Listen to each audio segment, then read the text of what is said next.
The Peacekeepers, which is called Rushing Beat Shura in Japan, is the sequel to Brawl Brothers, which is called Rushing Beat Ran in Japan, and that's the sequel to Rival Turf, which is just called Rushing Beat in Japan.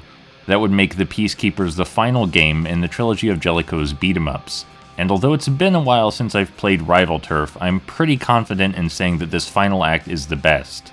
Let's talk about why. Firstly, the Peacekeepers features a surprisingly complex narrative, and I don't just mean by SNES or beat-em-up standards. There's a long introductory cutscene where we meet each playable character and find out why they want to take down the sinister DM Corporation. Some of the player characters saw their sisters kidnapped, some of them saw their soldiers turned to monsters, and some of them saw their father murdered.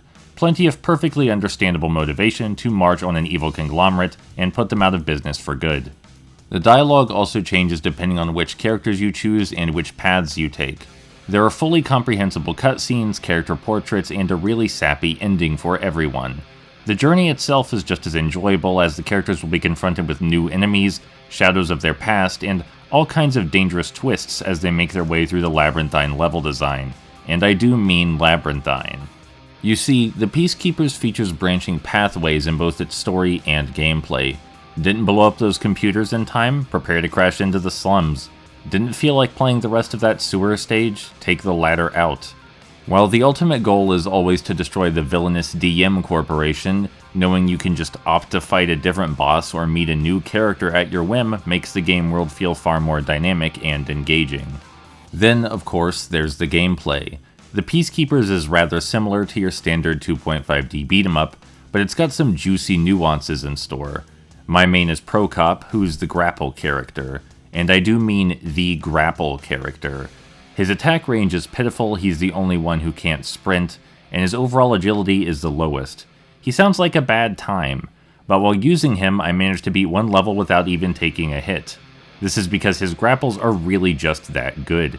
He's the only one who can lift and carry enemies while grappling them, he has the longest string of grapple attacks, and enemies basically can't hurt him while he's grappling. So, he can throw enemies strategically into hazards or into each other, and he can deal massive damage while nobody can hurt him.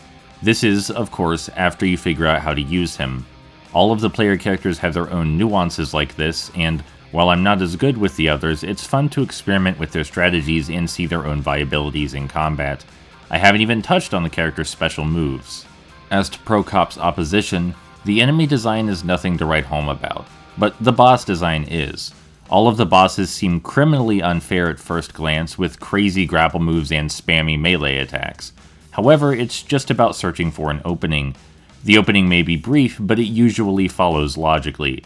For example, the final boss is vulnerable right after his long uppercut combo, the ninja are vulnerable right after their powerful teleporting slash, and so on. You may lose a few lives figuring the bosses out, but like any good puzzle, they can be conquered with thought. Overall, I was extremely surprised by the Peacekeepers. It's just a complete experience. It has the best design and boss encounters in the Rushing Beat series, the tightest movement, the deepest character nuances, and a cohesive story with genuinely engaging cutscenes and a well-written backstory. Good job, Jellicoe.